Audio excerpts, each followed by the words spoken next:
I sat in the back seat of the blacked-out SUV, my hands trembling on my lap. My father sat beside me, his fingers laced together, his jaw clenched. The city lights blurred past the tinted windows, but I couldn't focus on anything. Jack was gone, vanished like a shadow in the night, just like he always did. I had spent days trying to convince myself he was alive, that this wasn't real, that my father didn't just erase the only man I ever loved.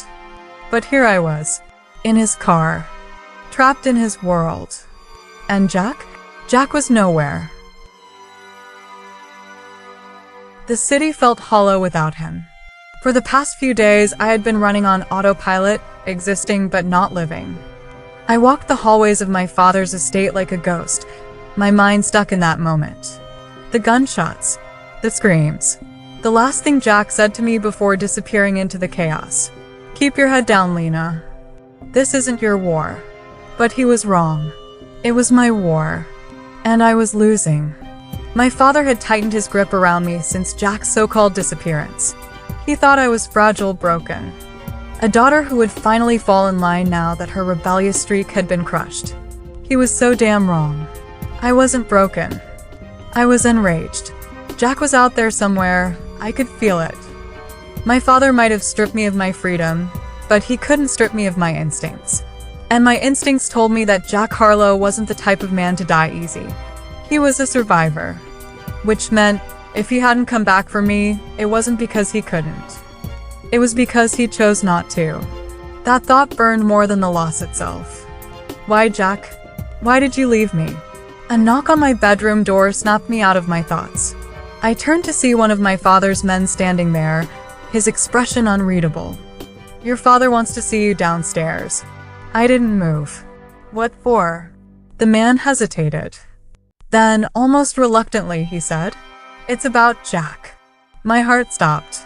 I didn't ask questions. I just moved.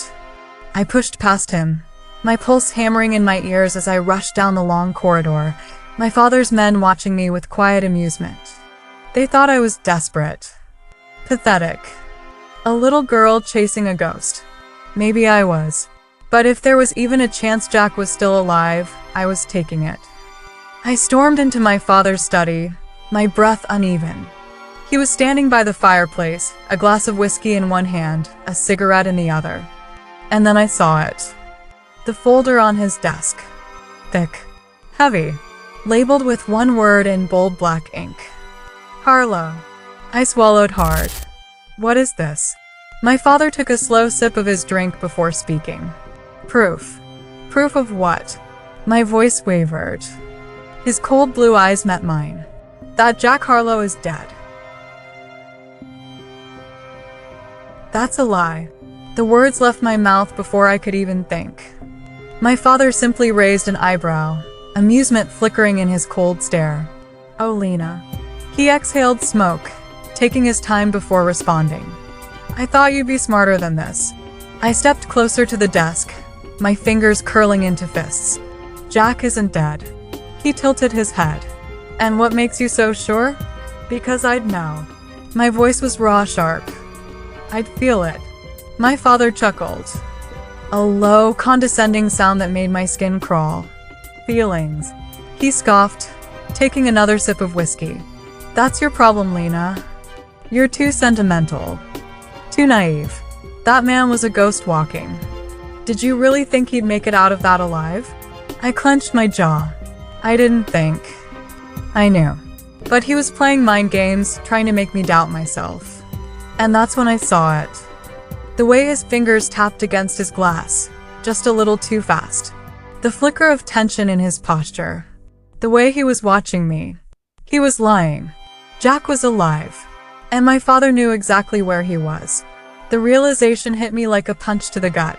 My pulse spiked, but I forced myself to stay still, to act as if his words were sinking in. If I reacted too fast, if I gave myself away, he'd know. He'd shut me out completely. "I don't believe you," I muttered, turning away, pretending to be exhausted. "But I guess it doesn't matter, does it? If Jack's really gone, then it's over." Silence. Then slowly, my father let out a satisfied breath. "Exactly, sweetheart. His voice softened just slightly. It's over. And now you can finally move on. I felt sick. He thought he won. He thought he had broken me. But he had just made the biggest mistake of his life. Because now I knew. Jack was alive. And I was going to find him. Even if I had to burn this entire city to the ground. I didn't sleep. I couldn't. My father's words played over and over in my head, twisting like a knife. It's over. No, it was just beginning. Jack was alive. I could feel it. And if my father knew where he was, that meant Jack was still in danger. Which meant I had to move. First, I waited until the penthouse went quiet. My father's guards rotated shifts around 3 a.m., and that gave me a small window to slip out. I changed into dark clothes, grabbed my phone, and took the emergency exit down to the garage. I had no plan. No idea where to start. But I had instincts. And right now, they were screaming at me to move. I slid into my car, heart pounding. Where would they keep him? A safe house? Too obvious. A warehouse? Maybe, but too public. No, if my father had Jack, he'd keep him somewhere out of reach. Somewhere quiet. Somewhere no one would think to look. And then it hit me. The docks. My father owned half the damn shipping yards in this city. If he wanted Jack gone without a trace, he wouldn't risk a messy execution in a hotel or a warehouse. He'd take him somewhere isolated, somewhere the tide would wash the evidence away. My hands tightened around the wheel. I had to be right. Because if I wasn't, Jack was already dead.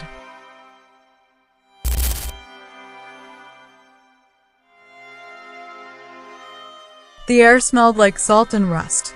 The wind howled through the empty shipping containers, rattling loose chains like ghostly whispers. I parked the car a few blocks away and moved fast, staying low, sticking to the shadows. My heart was hammering in my chest, but I pushed forward, my mind locked on one thing. Find him. That's when I heard it. A gunshot. My stomach lurched. I took off running, weaving between stacked crates, my pulse thundering in my ears. Then voices. Men yelling. A second gunshot. And then, boom. The explosion ripped through the air, shaking the ground beneath my feet. Fire erupted from the east side of the docks, illuminating the night in a violent orange glow. I stumbled, shielding my face from the heat. What the hell just happened? I barely had time to think before I heard him. Lena, run. Jack. My breath caught. I spun around, searching. And then I saw him. Bloodied. Bruised. Alive. He was sprinting toward me, one arm clutching his side, the other holding a gun. Behind him, the docks were a war zone. Bodies on the ground, flames licking at the edges of the wooden pier, boats rocking violently from the blast. Lena, go. But I couldn't move. He was right there. After everything, after all the fear, all the doubt, he was here. And then, get down. Jack tackled me just as another gunshot rang out. We hit the ground hard, his body shielding mine. My ears were ringing, the scent of smoke thick in the air. You shouldn't be here. He growled, breath hot against my ear. And you should be dead. I shot back, shoving him off me. What the hell is going on? He grabbed my wrist, dragging me up. No time, if we stay here, we're both dead. He started pulling me toward the burning wreckage, toward the water. But then a voice stopped us cold. Going somewhere? I froze. Jack tensed beside me. And slowly we turned. My father. Standing on the dock, surrounded by his men. A gun pointed straight at Jack. The firelight cast shadows across his face, his expression unreadable. I warned you, sweetheart. He said, voice eerily calm.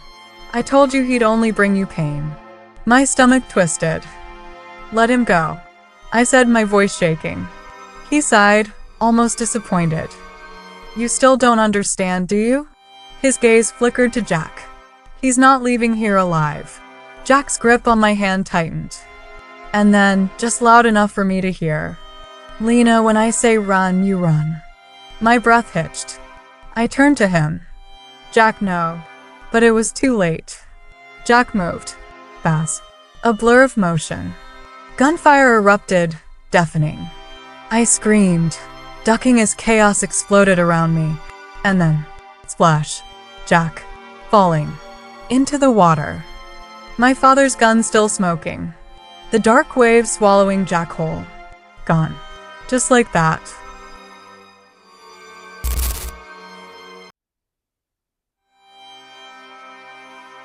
They never found his body. The search went on for weeks. Divers, helicopters, endless news coverage. But there was nothing. No remains. No proof. Just empty water. My father told me to let it go. He's dead, Lena. He said, move on. But I knew better. Jack Harlow wasn't the kind of man who died easily. Somewhere out there in the shadows. He was waiting. And when he came back, God help us all.